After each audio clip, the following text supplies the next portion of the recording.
உங்கள் புருவ மத்தியில் இப்போது ஒரு அழுத்தம் தெரிகிறதா? ஒரு லேசான வெப்பம், ஒரு இழுத்தல், ஒரு துடிப்பு, ஒரு விசித்திரமான உணர்வு. இந்த வீடியோவை திறந்த நொடி அந்த உணர்வு வந்திருந்தால் நிறுத்துங்கள். ஏனென்றால் அது ஒரு சாதாரண உணர்வில்லை. அது உங்கள் மூன்றாம் கண் விழிக்க ஆரம்பிக்கும் அறிகுறி. அது சிவன் உங்களை தொடும் முறை. இந்த வீடியோவை நீங்கள் திறந்தது தற்செயலில்லை. இந்த நொடி உலகின் எங்காவது ஒரு ஆன்மீக நூல் திறக்கப்படுகிறது. எங்காவது ஒரு கோயிலில் மணி ஒலிக்கிறது. எங்காவது ஒரு உள்ளம் விழிக்கிறது. அந்த விழிக்கும் உள்ளங்களில் ஒன்று உங்களுடையது. சிவனின் மூன்றாம் கண், ஆக்ஞா சக்கரம், இந்த இரண்டும் ஒன்றே. இந்த இரண்டும் நம்மிடம் இருக்கின்றன, ஆனால் தூங்கிக் கொண்டிருக்கின்றன. இன்று அது விழிக்கும். இந்த வீடியோ அதற்கான காரணமாக இருக்கும். கடைசி வரை இருங்கள். ஒரு வார்த்தை கூட தவறவிட வேண்டாம். இன்று நாம் பேசப்போவது என்னவென்றால், மூன்றாம் கண் என்றால் என்ன என்று, அது ஏன் தூங்கியிருக்கிறது என்று, அதை எப்படி விழிக்கச் செய்வது என்று, விழித்தால் வாழ்க்கையில் என்ன மாற்றம் வரும் என்று, சிவன் மூன்றாம் கண் நம்மில் எப்படி செயல்படுகிறது என்று, இவை எல்லாவற்றையும் இன்று விரிவாக தெரிந்து கொள்வோம். கடைசியில் ஒரு ஆழமான ஆச்சரியம் காத்திருக்கிறது. அது என்னவென்று சொல்லவில்லை. தெரிந்து கொள்ள வேண்டுமென்றால் கடைசி வரை இருங்கள். முதலில் ஒரு கதை சொல்கிறேன். சிதம்பரம் கோவிலுக்கு அருகில் ஒரு சிறுவன் இருந்தான். வயது 12. ஒரு நாள் அவன் கோவிலுக்கு போனான். நடராஜரை பார்த்தான். வெகுநேரம் பார்த்தான். வீடு திரும்பும்போது அவன் அம்மாவிடம் கேட்டான், அம்மா, நடராஜர் ஆடும்போது அவர் கண்களில் என்னவோ தெரிகிறது. மூன்றாம் கண்ணில் ஒரு ஒளி வருகிறது. அந்த ஒளி என்னை பார்க்கிறது. நான் அந்த ஒளியை பார்க்கிறேன். இரண்டு பார்வையும் ஒன்றாகும்போது ஏதோ நடக்கிறது என்று. அம்மா ஒரு நிமிடம் சும்மா இருந்தார்கள். பிறகு சொன்னார்கள், மகனே, அந்த ஒளி உன் மூன்றாம் கண்ணை தொட்டது. அந்த ஒளியை மறக்காதே. அந்த சிறுவன் வளர்ந்து ஒரு ஆன்மீக ஆசிரியரானான். ஒரு நொடி பார்த்தது, ஒரு ஒளி தொட்டது, வாழ்க்கை மாறியது. சிவனின் மூன்றாம் கண் என்பது இப்படிப்பட்டது. ஒரு நொடி தொட்டால் போதும், உள்ளே ஏவோ மாறும். இப்போது மூன்றாம் கண் என்றால் என்ன என்று புரிந்து கொள்வோம். நம் இரண்டு கண்களும் என்ன செய்கின்றன? வெளியில் பார்க்கின்றன. நிறம் தெரிகிறது, வடிவம் தெரிகிறது, மனிதர்கள் தெரிகிறார்கள். இந்த பார்வை வெளி உலகத்தை கொடுக்கிறது. மூன்றாம் கண் என்ன செய்கிறது?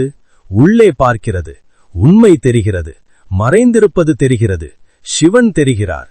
இந்த பார்வை உள் உலகத்தை கொடுக்கிறது. இரண்டு கண்களும் சேர்ந்தால் முழு வெளி உலகம் தெரியும். மூன்றாம் கண் திறந்தால் முழு உள் உலகம் தெரியும். இரண்டும் சேர்ந்தால் வாழ்க்கை முழுமை பெறும். ஆனால் பெரும்பாலோருக்கு மூன்றாம் கண் தூங்கிக் கொண்டிருக்கிறது. ஏன் தூங்குகிறது? 5 காரணங்கள் இருக்கின்றன. முதல் காரணம், வெளி உலகத்தில் மட்டுமே கவனம்.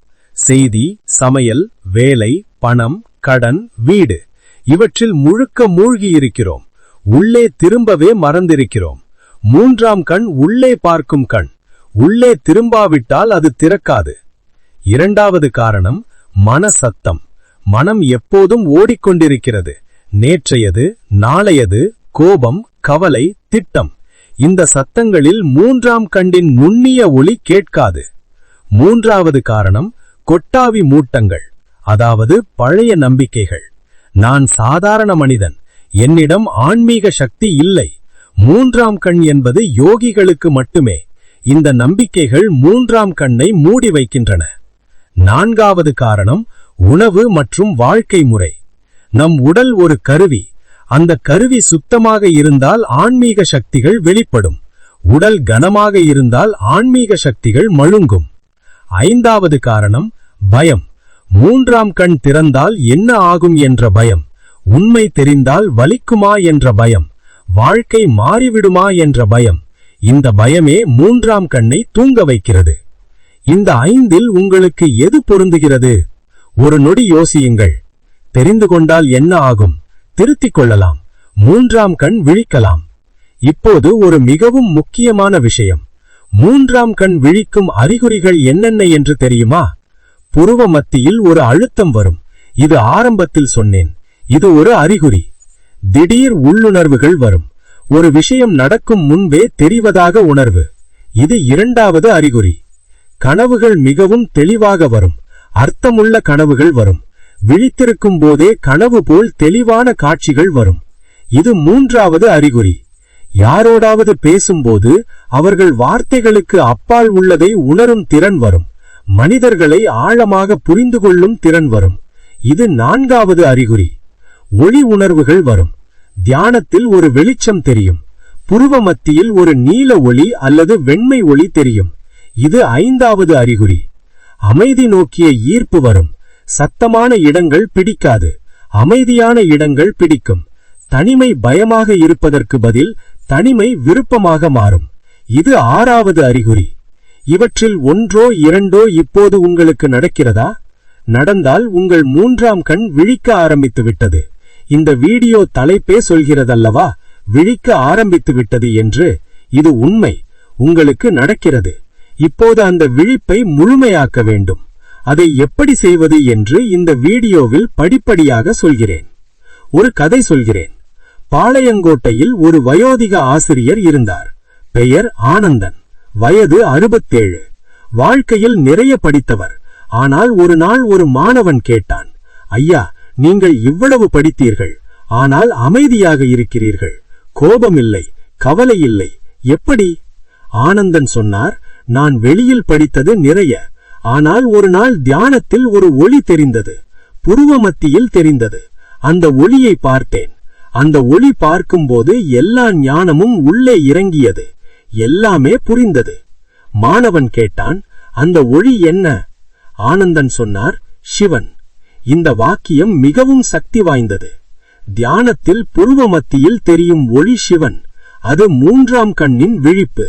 அந்த விழிப்பில் எல்லா ஞானமும் கிட்டும். இப்போது ஆக்ஞா சக்கரம் என்றால் என்ன என்று விரிவாக பார்ப்போம். ஆக்ஞா என்ற வார்த்தை சமஸ்கிருதம். அர்த்தம் கட்டளை. கட்டளை சக்கரம். எந்த கட்டளை? சிவனின் கட்டளை. சிவன் இந்த சக்கரத்தின் வழியாக நம்மை வழி நடத்துகிறார். கட்டளை போடுகிறார் என்பதல்ல, வழி நடத்துகிறார். புருவ மத்தியில் இருக்கிறது. 2 கண்களுக்கும் மேலே, நெற்றியின் மையத்தில், சரியாக அங்கே. இந்த சக்கரம் தூக்கத்தில் இருக்கும்போது என்ன நடக்கும்? முடிவுகள் தவறாக போகும். திசை தெரியாமல் தவிப்போம். மனிதர்களை சரியாக புரிந்து கொள்ள முடியாது. எல்லாமே குழப்பமாக தெரியும். சிவனை உணர முடியாது. இந்த சக்கரம் விழிக்கும்போது என்ன நடக்கும்? முடிவுகள் சரியாக போகும். திசை தெளிவாக தெரியும். மனிதர்களை ஆழமாக புரிந்து கொள்வோம். எல்லாமே தெளிவாக தெரியும். சிவனை உணர முடியும். இது நம்பிக்கை மட்டுமா? இல்லை. நரம்பியல் ஆய்வுகள் சொல்கின்றன, புருவ மத்தியில் இருக்கும் பகுதியில் மூளையின் மிக முக்கியமான நரம்பு மண்டல சந்திப்புகள் இருக்கின்றன. இந்த பகுதி முடிவெடுக்கும் திறன், படைப்பாற்றல், உள்ளுணர்வு இவற்றோடு தொடர்பு கொண்டிருக்கிறது. ஆன்மீகமும் விஞ்ஞானமும் ஒரே விஷயத்தை வேறு வேறு வழியில் சொல்கின்றன. நம் சித்தர்கள் 1000 வருஷத்துக்கு முன்ன கண்டதை இன்று நவீன விஞ்ஞானம் கண்டுபிடிக்கிறது. இந்த பெருமை நம் தமிழ் ஆன்மீகத்தினுடையது. இப்போது சிவனின் 3ஆம் கண் பற்றிய ஆழமான உண்மையை சொல்கிறேன். சிவன் 3ஆம் கண்ணை திறந்தார். அதில் காமன் எரிந்தான். இந்த கதை தெரியும். ஆனால் இதன் ஆழமான பொருள் தெரியுமா? காமன் என்பது யார்? வெறும் காதல் தேவன் மட்டுமல்ல. காமன் என்பது ஆசை, மாயை, வெளி உலக ஈர்ப்பு. அந்த ஆசை வரும்போது சிவன் 3ஆம் கண்ணை திறந்தார். அந்த கண்ணிலிருந்து ஜோதி வந்தது. ஆசை எரிந்தது. இது என்ன சொல்கிறது? 3ஆம் கண் திறந்தால் ஆசை எரியும். ஆசை என்றால் பாவமான ஆசை மட்டுமல்ல, அனாவசியமான ஈர்ப்புகள், வெளி உலக மயக்கங்கள், இவை எல்லாம் குறையும். தெளிவு வரும். உண்மை தெரியும். இது கஷ்டமான மாற்றம் அல்ல, இது ஆழமான விடுதலை. ஆசை போகும்போது ஆசையில் இருந்த துன்பம் போகும். ஆசையால் வந்த கோபம் போகும். ஆசையால் வந்த பயம் போகும். எஞ்சுவது என்ன? அமைதி, ஆனந்தம், சிவன். இதுவே 3ஆம் கண்ணின் மகா ரகசியம். இப்போது ஒரு கதை சொல்கிறேன். இந்த கதை கேட்கும்போது உங்கள் 3ஆம் கண்ணில் ஒரு அசைவு வரலாம். ஒரு கிராமத்தில் ஒரு தச்சன் இருந்தான். பெயர் முனியாண்டி. வயது 58. வாழ்க்கை முழுவதும் மரத்தை செதுக்கினான், சிலைகள் செய்தான், கோவில் வாசல்கள் செய்தான். ஆனால் உள்ளே ஒரு கேள்வி, நான் சிவன் சிலை செய்கிறேன், ஆனால் சிவனை உணர்கிறேனா? ஒரு நாள் சிவலிங்கம் செய்து கொண்டிருந்தான். செதுக்குவதில் மூழ்கியிருந்தான். திடீரென்று ஒரு நொடி ஏதோ நடந்தது. மனம் நின்றது. எண்ணங்கள் நின்றன. புருவவத்தியில் ஒரு வெப்பம், ஒரு ஒளி, ஒரு நொடி மட்டுமே. ஆனால் அந்த ஒரு நொடி வேறு மாதிரி இருந்தது. முனியாண்டி மரத்திலிருந்து கை எடுத்தான். சும்மா உட்கார்ந்தான். கண்களில் நீர் வந்தது. ஏன் அழுகிறாய் என்று யாரோ கேட்டார்கள். முனியாண்டி சொன்னார், சிவனை கண்டேன். எங்கே கண்டாய்? உள்ளே. மரத்தை செதுக்கும் தொழிலில் மூழ்கிய அந்த ஒரு நொடியில் 3ஆம் கண் திறந்தது. மனம் நிற்கும்போது 3ஆம் கண் திறக்கிறது. மனம் ஓடும்போது 3ஆம் கண் தூங்குகிறது. இதுவே 3ஆம் கண்ணின் அடிப்படை ரகசியம். இப்போது 3ஆம் கண்ணை விழிக்கச் செய்யும் முறைகளை பார்ப்போம். முதல் முறை திராடக தியானம். திராடகம் என்றால் ஒரு புள்ளியில் கவனம் வைப்பது. ஒரு விளக்கை ஏற்றுங்கள். அந்த சுடரை பாருங்கள். கண்களை சிமிட்ட கவனம் செலுத்தும் இடத்தின் ஆற்றல் செல்கிறது. புருவ மத்தியில் கவனம் செலுத்தினால் அந்த ஆற்றல் ஆக்ஞா சக்கரத்தை தூண்டும். 5வது முறை நீல ஒளி தியானம். கண்களை மூடுங்கள். புருவ மத்தியில் ஒரு அழகான நீல ஒளியை கற்பனை செய்யுங்கள். சிவனின் நீலகண்டனின் நீலம். அந்த ஒளி புருவ மத்தியில் ஒளிர்கிறது என்று உணருங்கள். அந்த ஒளி கொஞ்சம் கொஞ்சமாக பெரியதாகிறது. உடம்பு முழுவதும் பரவுகிறது என்று உணருங்கள். இதை 5 நிமிடம் செய்யுங்கள். இந்த 5 முறைகளில் ஒன்றையாவது தினமும் செய்யுங்கள். 1 மாதம் செய்யுங்கள், மாற்றம் வரும். ஒன்று நினைவில் வையுங்கள், 3ஆம் கண் திறப்பது என்பது ஒரு நாளில் நடக்கும் விஷயமில்லை. 1 மாதத்திலும் நடக்காது. இது ஒரு நீண்ட பயணம். ஆனால் ஒவ்வொரு நாளும் ஒரு அடி வைக்கலாம். 1 மாதத்தில் 30 அடி வைத்திருப்பீர்கள். 30 அடி ஒரு நல்ல தொடக்கம். இப்போது ஒரு மிகவும் முக்கியமான விஷயம். 3ஆம் கண் திறக்கும் போது வரும் அனுபவங்களை எப்படி கையாள்வது என்று தெரியாவிட்டால் பயமாக இருக்கும். ஒரு சில பேருக்கு திடீர் உணர்வுகள் வரும். ஒரு சில பேருக்கு கனவுகள் தீவிரமாகும். ஒரு சில பேருக்கு மனிதர்களை வேறு மாதிரி உணர ஆரம்பிப்பார்கள். இவை பயமாக தெரியலாம். பயப்படாதீர்கள். இவையெல்லாம் இயல்பான மாற்றங்கள். 3ஆம் கண் திறக்கும்போது நடக்கும் வளர்ச்சி. ஒரு பூ மொட்டு திறக்கும்போது என்ன நடக்கிறது? இதழ்கள் விரிகின்றன, கொஞ்சம் நெளிகின்றன, கொஞ்சம் சங்கடமாக இருக்கலாம். ஆனால் அது பூவாகும், அழகாகும். உங்கள் 3ஆம் கண் திறக்கும்போதும் அப்படித்தான். வளர்ச்சியின் ஒரு பகுதியாக ஏற்றுக்கொள்ளுங்கள். 1 நிமிடம் நிறுத்துங்கள். இதுவரை நாம் நிறைய பேசினோம். ஆரம்பத்திலிருந்து இப்போது வரை எத்தனை மணி நேரம் கடந்தது என்று பாருங்கள். இந்த முழு நேரமும் நீங்கள் இருந்தீர்கள். அது சாதாரண விஷயமில்லை. அது உங்கள் 3ஆம் கண் விழிப்பின் ஆரம்பம். தேடுபவர்களுக்கு கிட்டும். நீங்கள் தேடியிருக்கிறீர்கள். கிட்டும். இந்த வீடியோவை லைக் செய்யுங்கள். சேனலை சப்ஸ்கிரைப் செய்யுங்கள். ஆக்ஞா சக்கர விழிப்பு பற்றி இன்னும் நிறைய வீடியோக்கள் வரும். நீங்கள் தொடர வேண்டும். தொடர்ச்சிதான் விழிப்பின் விதை. இந்த வீடியோவை உங்கள் குடும்பத்தினருடன் பகிருங்கள். அவர்களும் இந்த பயணத்தில் இணையட்டும். தொடர்வோம். இப்போது சிவனின் 3ஆம் கண் தத்துவத்தை ஆழமாக பார்ப்போம். சிவனுக்கு 3ஆம் கண் ஏன் இருக்கிறது? சிவன் 2 கண்களால் படைப்பு உலகை பார்க்கிறார். 3ஆம் கண்ணால் உண்மை உலகை பார்க்கிறார். படைப்பு உலகம் மாயை, உண்மை உலகம் சிவம். நாமும் 2 கண்களால் மாயை உலகை பார்க்கிறோம். 3ஆம் கண் திறந்தால் சிவம் உலகை பார்ப்போம். சிவம் உலகம் என்றால் என்ன? பயமில்லாத உலகம், வலியில்லாத உலகம், மாயையற்ற உலகம், ஒவ்வொரு விஷயத்திலும் சிவம் தெரியும் உலகம். இதுதான் ஞானிகளின் உலகம். இந்த உலகம் வெளியே இல்லை, உள்ளே இருக்கிறது. 3ஆம் கண் திறந்தால் அந்த உலகம் தெரியும். இந்த உண்மை கேட்கும்போது ஒரு தாகம் வருகிறதா? ஆமாம் என்று மனசுக்குள் சொல்கிறீர்களா? அந்த தாகமே 3ஆம் கண் விழிக்க ஆரம்பித்தது என்ற அறிகுறி. இப்போது ஒரு மிகவும் ஆழமான விஷயம். 3ஆம் கண் திறக்க முன்பு ஒரு தயார் நிலை வேண்டும். என்ன தயார் நிலை? உடலின் தயார் நிலை. உணவில் கவனம் வேண்டும். கனமான அசுத்தமான உணவு ஆக்ஞா சக்கரத்தை மழுங்கடிக்கும். இலகுவான சுத்தமான உணவு அதை விழிப்படுத்தும். மனசின் தயார் நிலை. பயம், கோபம், பொறாமை இவை குறைய வேண்டும். இவை 3ஆம் கண்ணை மூடி வைக்கும். அன்பு, தயை, அமைதி இவை வரவேண்டும். இவை 3ஆம் கண்ணை திறக்கும். ஆத்மாவின் தயார் நிலை. சிவனிடம் நம்பிக்கை வேண்டும். வழிகாட்டல் ஏற்கும் மனம் வேண்டும். விடுவிடல் வேண்டும். இந்த 3 தயார் நிலைகளும் வந்தால் 3ஆம் கண் தன்னால் திறக்கும். நாம் முயற்சி செய்வதல்ல, நாம் தயாராவது. திறப்பது சிவன். ஒரு கதவு இருக்கிறது. நாம் கதவை திறக்கவில்லை, ஆனால் கதவுக்கு முன் சென்று நிற்கிறோம். கதவை திறப்பது சிவன். இதுதான் 3ஆம் கண் விழிப்பின் உண்மையான தத்துவம். இப்போது ஒரு மிகவும் விசித்திரமான விஷயம் சொல்கிறேன். நம் மூளையின் உள்ளே ஒரு சின்ன உறுப்பு இருக்கிறது. அதன் பெயர் பைனல் சுரப்பி. ஆங்கிலத்தில் பீனியர் கிளாண்ட் என்று சொல்கிறார்கள். இது மூளையின் சரியான மையத்தில் இருக்கிறது.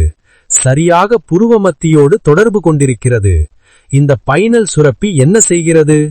நவீன ஆய்வுகள் சொல்கின்றன, இது மெலட்டோனின் என்ற ஹார்மோனை சுரக்கிறது. இது தூக்கத்தை நிர்வகிக்கிறது. ஆனால் இன்னும் ஆழமான ஆய்வுகள் சொல்கின்றன, இந்த சுரப்பியில் DMT என்ற ஒரு ரசாயனம் இருக்கிறது என்று. இந்த DMT ஆழமான ஆன்மீக அனுபவங்களோடு தொடர்பு கொண்டிருக்கிறது.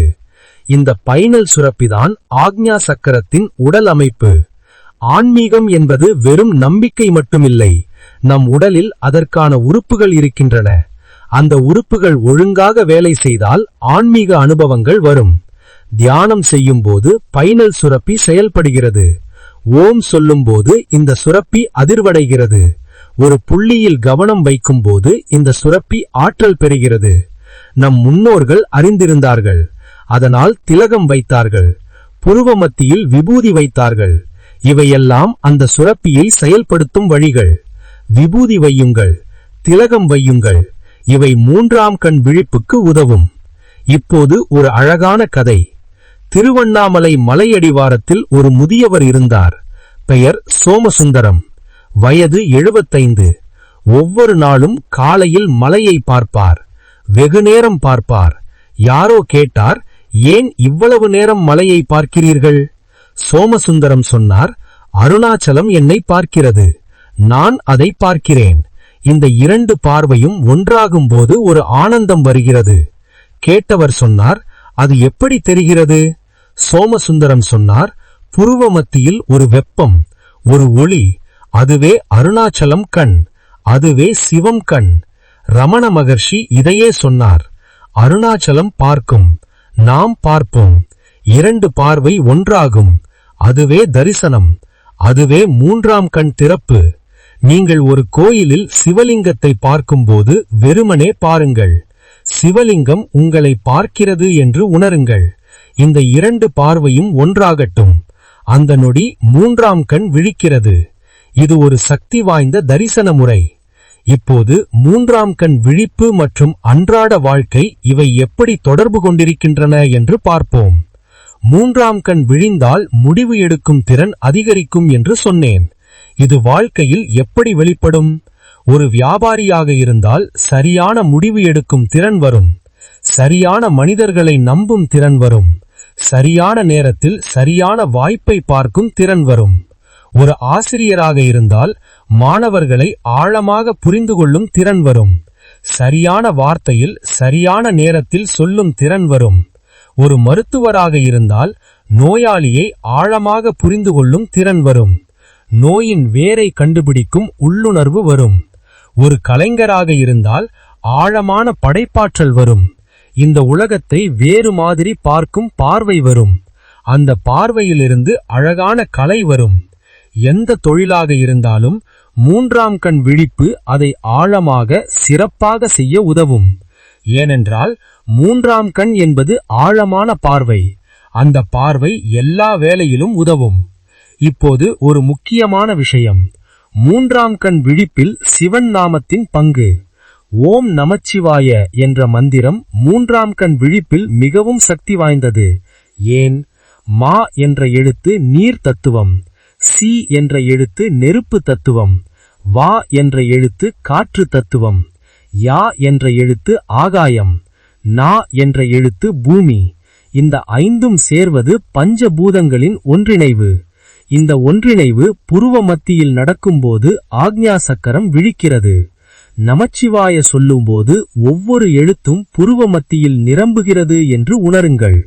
நா புருவ மத்தியில் நிரம்புகிறது, மா நிரம்புகிறது, சி நிரம்புகிறது, வா நிரம்புகிறது. ஐந்தும் நிரம்பி ஒரு ஒளி வருகிறது என்று உணருங்கள். இந்த தியான முறையில் மந்திரம் சொன்னால் 3ஆம் கண் விழிப்பு மிகவும் சக்தி வாய்ந்ததாகும். ஒரு வாரம் இப்படி செய்யுங்கள், மாற்றம் நிச்சயம் வரும். இப்போது கடைசியாக ஒரு ஆழமான விஷயம். சிவனின் 3ஆம் கண் என்பது நம்மை தண்டிக்க அல்ல, நம்மை சோதிக்க அல்ல, நம்மை காக்க இருக்கிறது. ஒரு தாய் தன் குழந்தையை கவனிக்கும்போது குழந்தை விழாமல் இருக்க கண்களை விளக்காமல் பார்க்கிறாள். அந்த பார்வை அன்பு.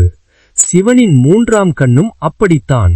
நாம் விழாமல் இருக்க, நாம் தவறான வழியில் போகாமல் இருக்க, நம்மை காக்க அந்த கண் எப்போதும் திறந்திருக்கிறது. அந்த கண்ணின் அன்பை உணருங்கள். உணர்ந்தால் வாழ்க்கை வேறு மாதிரி தெரியும். உணர்ந்தால் 3ஆம் கண் விழிந்தது என்று அர்த்தம். இப்போது 3ஆம் கண் விழிப்பில் ஒரு மிகவும் நுட்பமான விஷயம் பேசுவோம். பலர் கேட்கிறார்கள், தியானம் செய்கிறேன், ஆனால் புருவ மத்தியில் எதுவும் தெரியவில்லை என்று. இது இயல்பானது. தியானம் ஆரம்பித்தவர்களுக்கு உடனே தெரியாது. ஒரு உதாரணம் சொல்கிறேன். ஒரு கிணற்றை தோண்டுகிறோம். ஒரு நாள் தோண்டுகிறோம், மண் மட்டும் வருகிறது. 2வது நாள் தோண்டுகிறோம், ஈரமான மண் வருகிறது. 3வது நாள் தோண்டுகிறோம், சொட்டு சொட்டாக நீர் வருகிறது. ஒரு வாரம் தோண்டுகிறோம், கொஞ்சம் நீர் வருகிறது. ஒரு மாதம் தோண்டுகிறோம், நல்ல நீர் வருகிறது. தியானம் அப்படித்தான். ஒரு நாள் தியானித்தால் எதுவும் தெரியாது. ஒரு வாரம் தியானித்தால் ஒரு அமைதி வரும். ஒரு மாதம் தியானித்தால் புருவ மத்தியில் ஒரு உணர்வு வரும். ஒரு வருடம் தியானித்தால் 3ஆம் கண் விழிக்கிறது. தொடர்ச்சிதான் திறவுகோல். ஓம்.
என்று சொல்லும்போது அதே நடக்கிறது. ஒலி ஒரு அதிர்வாகிறது. அந்த அதிர்வு புருவ மத்தியில் பதிகிறது. பைனியல் சுரப்பியை தூண்டுகிறது. மூன்றாம் கண் விழிக்கிறது. இதனால்தான் தியானத்தில் ஓம் சொல்வதை வலியுறுத்துகிறார்கள். இது வெறும் மத சடங்கு இல்லை, ஒலி விஞ்ஞானம். தினமும் 7 முறை நீண்ட ஓம் சொல்லுங்கள். ஒவ்வொரு முறையும் புருவ மத்தியில் உணர்வோடு சொல்லுங்கள். 1 மாதம் செய்யுங்கள், வாழ்க்கை மாறும். இப்போது ஒரு விசேஷமான கதை சொல்கிறேன். இது என்னை மிகவும் தொட்ட கதை.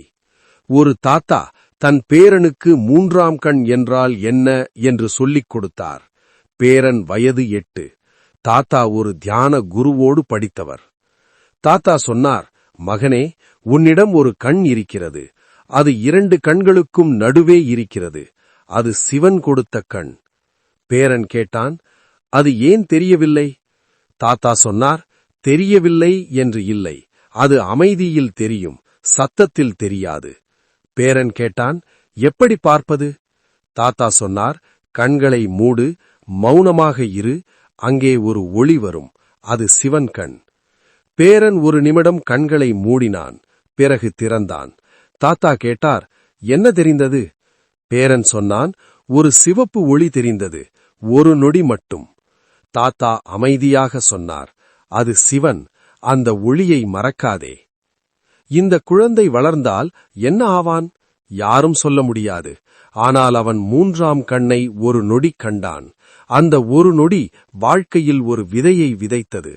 நீங்கள் வளர்ந்தவர். ஆனால் அந்த குழந்தையின் தூய்மையோடு பாருங்கள்.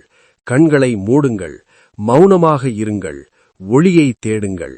வருவார், சிவன் வருவார். இப்போது 3ஆம் கண் விழிப்பு மற்றும் நம் உறவுகள். 3ஆம் கண் திறந்தால் உறவுகள் மேலும் ஆழமாகும். ஏன்? ஏனென்றால் மனிதர்களை ஆழமாக புரிந்து கொள்ளும் திறன் வரும். அவர்கள் சொல்வதுக்கு அப்பால் உள்ளதை உணரும் திறன் வரும். அவர்கள் வலியை காணும் திறன் வரும். இந்த திறன் வந்தால் ஒரு மனிதர் கோபப்படும்போது அந்த கோபத்திற்கு பின்னால் உள்ள வலியை பார்க்கலாம். வலியை பார்க்கும்போது அவரிடம் இரக்கம் வரும். இரக்கம் வந்தால் நம் கோபம் போகும், சண்டை குறையும். 3ஆம் கண் விழிப்பு குடும்பத்தை குணப்படுத்தும். ஒரு கதை. கோவையில் ஒரு தம்பதி இருந்தனர். நிறைய சண்டை. ஒரு நாள் கணவர் தியானம் ஆரம்பித்தார். 3 மாதம் தொடர்ந்தார். புருவ மத்தியில் ஒரு உணர்வு வந்தது. மெதுவாக மனைவியை வேறு மாதிரி பார்க்க ஆரம்பித்தார். அவள் கோபத்திற்கு பின்னால் உள்ள தனிமை தெரிந்தது. அவளுக்கு தொடர்பு வேண்டும் என்று தெரிந்தது. அந்த புரிதல் கணவரை மாற்றியது.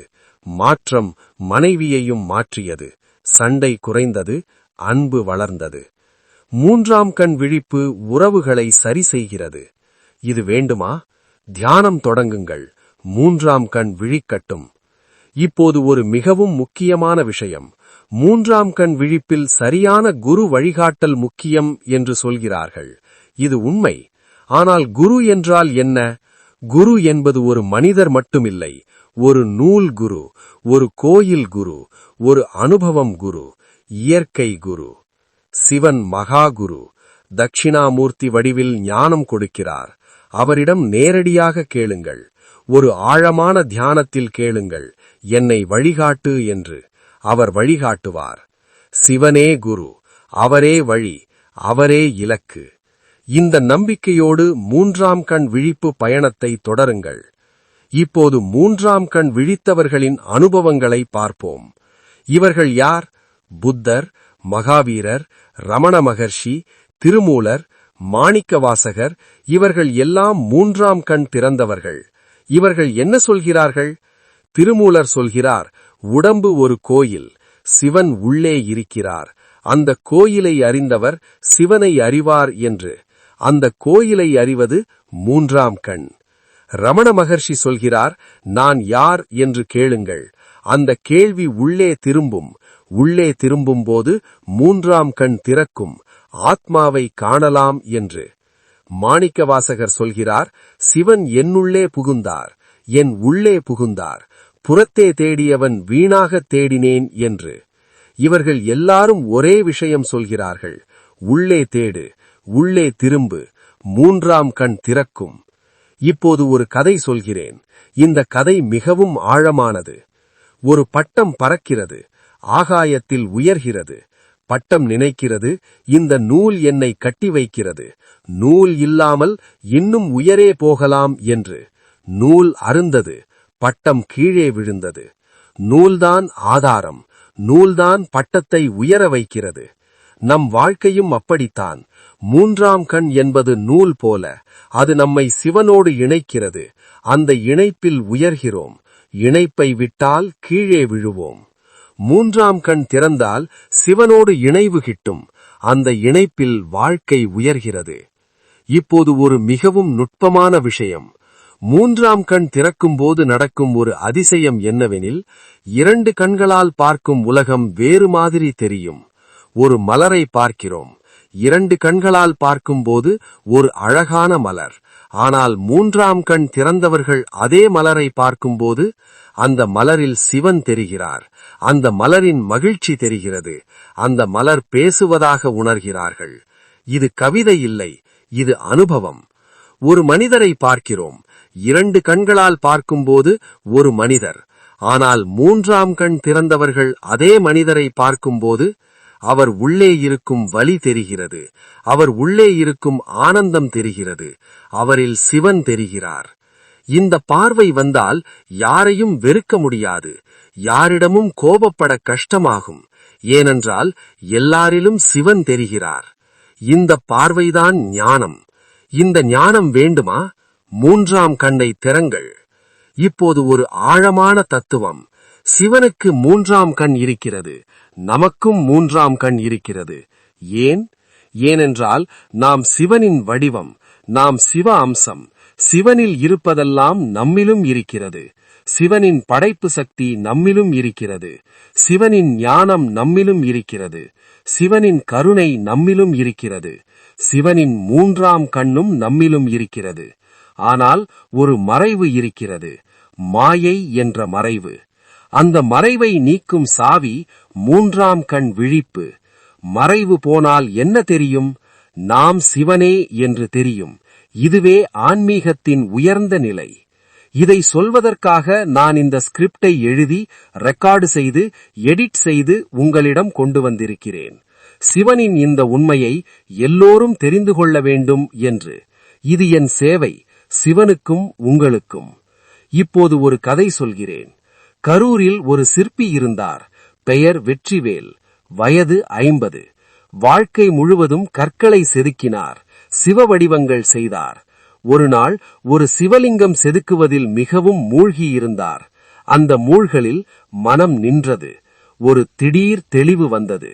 நான் சிவனின் வடிவை கல்லில் செதுக்கிறேன், ஆனால் சிவன் என்னையே செதுக்கிறார். நான் கல்லை வடிவமாக்குகிறேன், சிவன் என்னை ஆத்மாவாக வடிவமாக்குகிறார். இந்த ஒரு புரிதல் வெற்றிவேலின் வாழ்க்கையை மாற்றியது. அதற்கு பிறகு ஒவ்வொரு சிலை செதுக்கும் போதும் அது வேறு மாதிரி இருந்தது.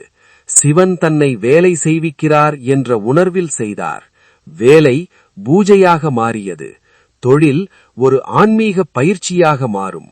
இதுதான் மூன்றாம் கண்ணின் மகத்தான கொடை. இப்போது மூன்றாம் கண் விழிப்பில் சிவனின் பங்கு என்ன என்று பார்ப்போம். மூன்றாம் கண் திறக்க நாம் முயற்சி செய்கிறோம், ஆனால் திறப்பது சிவன். இரண்டும் வேண்டும். நம் முயற்சி இல்லாமல் சிவன் திறக்க மாட்டார். சிவன் திறக்காமல் நம் முயற்சி மட்டும் போதாது. ஒரு உதாரணம். ஒரு செடி தண்ணீர் கேட்கிறது. தண்ணீர் மட்டும் இருந்தால் செடி வளராது. செடிக்கும் வேர்கள் வேண்டும். வேர்கள் தண்ணீரை எடுக்க முயற்சிக்க வேண்டும். இரண்டும் சேர்ந்தால் செடி வளரும். தியானம் வேர்கள், சிவன் கருணை தண்ணீர். இரண்டும் சேர்ந்தால் மூன்றாம் கண் மரமாகும்.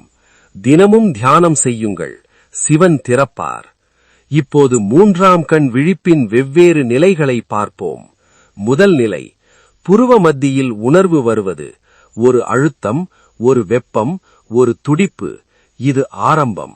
இரண்டாவது நிலை, உள்ளுணர்வு அதிகரிப்பது. ஒரு விஷயம் நடக்கும் முன்பே தெரிவது. சரியான நேரத்தில் சரியான முடிவு எடுப்பது. இது வளர்ச்சி. மூன்றாவது நிலை, மனிதர்களை ஆழமாக புரிந்து கொள்வது. அவர்கள் வார்த்தைகளுக்கு அப்பால் உள்ளதை உணருவது. இது ஆழம். 4வது நிலை தியானத்தில் ஒளி காண்பது. புருவ மத்தியில் நீல ஒளி அல்லது வெண்ணொளி தெரிவது, சிவனின் வடிவம் தெரிவது. இது விழிப்பு. 5வது நிலை எல்லாவற்றிலும் சிவனை காண்பது. ஒவ்வொரு மனிதரிலும், ஒவ்வொரு மரத்திலும், ஒவ்வொரு கல்லிலும், ஒவ்வொரு நொடியிலும். இது ஞானம். இப்போது நீங்கள் எந்த நிலையில் இருக்கிறீர்கள்? முதல் நிலையில் இருந்தால் அது போதும். முதல் நிலையிலிருந்து 5வது நிலைக்கு போகலாம். ஒவ்வொரு நாளும் 1 அடி, ஒரு மாதம் 30 அடி, ஒரு வருடம் 350 அடி. ஒரு வருடம் தொடர்ந்தால் வாழ்க்கை முழுவதும் மாறும். இப்போது ஒரு மிகவும் முக்கியமான விஷயம், 3ஆம் கண் விழிப்பு தொடர்பான தவறான புரிதல்கள். தவறான புரிதல் 1, 3ஆம் கண் திறந்தால் எல்லா